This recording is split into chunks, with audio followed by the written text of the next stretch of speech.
ಮನವಿಯೋ ಮರ್ಮವೋ N R Santosh ಹೇಳಿದ ಮರ್ಮ ತಿಳಿಯದ ಅರಸೀಕೆರೆ ಜನತೆ. ಶಾಸಕರೇ ನಿಮ್ಮ ಮನೆ ಬಾಗಿಲಿಗೆ ಬರ್ತೀನಿ ಎಂದು ಎರಡೆರಡು ಬಾರಿ ಹೇಳಿದ ಸಂತೋಷ್.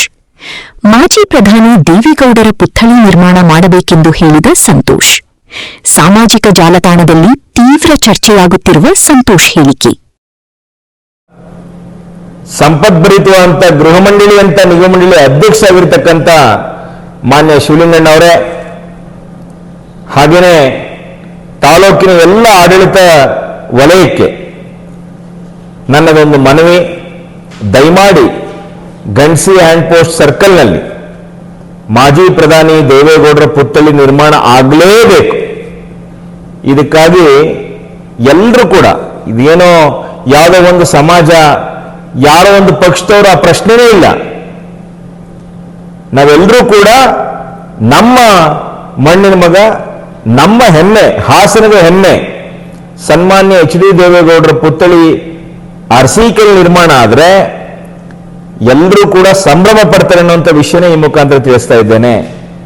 ಇದಕ್ಕಾಗಿ ಸನ್ಮಾನ್ಯ ಶಿವಲಿಂಗಣ್ಣವರೇ, ನೀವು ದಯಮಾಡಿ ಇದಕ್ಕೆ ಜನತೆಯ ಆಗ್ರಹಕ್ಕೆ, ಜನತೆಯ ಇಚ್ಛೆಗೆ ಸ್ಪಂದಿಸಿ ನೀವು ಆ ಪ್ರತಿಮೆ ನಿರ್ಮಾಣ ಮಾಡಿಕೊಡ್ಬೇಕು ಅಂತೇಳಿ ನಾನು ಕೈ ಮುಗಿದು ಕೇಳ್ಕೊಳ್ತೇನೆ. ಈಗಾಗಲೇ ನೀವು ಕಾನೂನಿನ ಅಡೆತಡೆಗಳು ಏನಾದರೂ ಇರಲಿ, ಅದೆಲ್ಲವನ್ನು ನಿವಾರಿಸುವಂತ ಬುದ್ಧಿವಂತಿಕೆ ಶಕ್ತಿನ ದೇವರು ನಿಮಗೆ ಕೊಟ್ಟಿದೆ. ನಿಮ್ಮದೇ ಸರ್ಕಾರ ಇದೆ, ನೀವೇ ಶಾಸಕರಿದ್ದೀರಿ. ದಯಮಾಡಿ ಈ ವಿಷಯದಲ್ಲಿ ತಾವು ಒಂದು ಹೆಜ್ಜೆಯನ್ನ ಮುಂದಿಡಬೇಕು. ಅವಶ್ಯಕತೆ ಇದೆ ಅನ್ಸಿದ್ರೆ ನಾನೇ ನಿಮ್ಮ ಮನೆಗೆ ನೇರವಾಗಿ ಬಂದು ಸನ್ಮಾನ್ಯ ಮಾಜಿ ಪ್ರಧಾನಮಂತ್ರಿಗಳಂತ ದೇವೇಗೌಡರ ಪುತ್ಥಳಿಯನ್ನ ಗಣಸಿ ಹ್ಯಾಂಡ್ ಪೋಸ್ಟ್ ನಲ್ಲಿ ನಿರ್ಮಾಣ ಮಾಡೋದಕ್ಕೆ ನಾನೇ ಮನವಿ ಕೊಡೋದಕ್ಕೂ ನಾನು ತಯಾರಿದ್ದೇನೆ.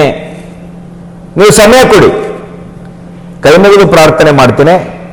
ಮಾಜಿ ಪ್ರಧಾನಮಂತ್ರಿಗಳಾದಂಥ ಮಾನ್ಯ ದೇವೇಗೌಡರ ಪುತ್ಥಳಿ ಅರಸೀಕೆರೆ ನಿರ್ಮಾಣ ಆಗಬೇಕು.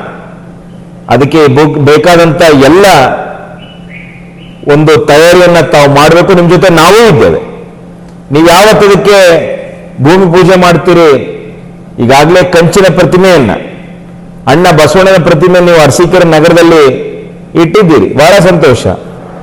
ಹಾಗೆಯೇ ಸಿಮೆಂಟಿನಲ್ಲಿ ಮಾಡಿಸಿ ಅದರ ಮೇಲೆ ಕಂಚಿನ ಪುತ್ಥಳಿಯನ್ನ ಅಣ್ಣ ನಮ್ಮೆಲ್ಲರ ನೆಚ್ಚಿನ ಕಿತ್ತೂರು ರಾಣಿ ಚೆನ್ನಮ್ಮನ ಬಲಗೈ ಬಂಟರಾಗಿದ್ದಂಥ ಕ್ರಾಂತಿ ವೀರ, ಬ್ರಿಟಿಷರ ವಿರುದ್ಧ ಮೊಟ್ಟ ಮೊದಲ ಸಶಕ್ತ ಸೈನಿಕ ಕಾರ್ಯಾಚರಣೆ ನಡೆಸಿದಂಥ ನಮ್ಮ ಹೆಮ್ಮೆಯ ಸಂಗೊಳ್ಳಿ ರಾಯಣ್ಣನ ಪ್ರತಿಮೆಯನ್ನು ನೀವು ಕೂಡ ಅರಸೀಕೆರೆಯಲ್ಲಿ ಈಗಾಗಲೇ ಇಟ್ಟಿದ್ದೀರಿ. ಅದು ಇನ್ನೊಂದು ಕೆಲವೇ ದಿನದಲ್ಲಿ ಉದ್ಘಾಟನೆ ಒಳಗಾಗ್ತಾ ಇದೆ. ಅದಕ್ಕಾಗಿ ನಾವೆಲ್ಲ ಅರಸೀಕೆರೆ ಜನತೆ ನಮ್ಮ ಮನವಿ, ಸನ್ಮಾನ್ಯ ಮಾಜಿ ಪ್ರಧಾನಿ ಎಚ್.ಡಿ. ದೇವೇಗೌಡರ ಪುತ್ಥಳಿಯನ್ನ ಗಣಸಿ ಹ್ಯಾಂಡ್ ಪೋಸ್ಟ್ ಅಲ್ಲಿ ನಿರ್ಮಾಣ ಮಾಡೋ ಮುಖಾಂತರ ನಮ್ಮೆಲ್ಲ ಜನತೆಯ ಆಶೋತ್ತರಗಳಿಗೆ ತಾವು ಸ್ಪಂದಿಸಿದಂತಾಗತ್ತೆ. ನಾನೇ ನಿಮ್ಮ ಮನೆಗೆ ಬಂದು ದೇವೇಗೌಡರ ಪುತ್ಥಳಿ ನಿರ್ಮಾಣ ಮಾಡಬೇಕು ಅಂತೇಳಿ ಮನವಿ ಪತ್ರವನ್ನು ಕೊಡೋನಿದ್ದೇನೆ. ತಾವು ಸಮಯ ತಿಳಿಸಿ ಅಂತೇಳಿ ಕೈ ಮುಗಿದು ಪ್ರಾರ್ಥನೆ ಮಾಡ್ತೇನೆ.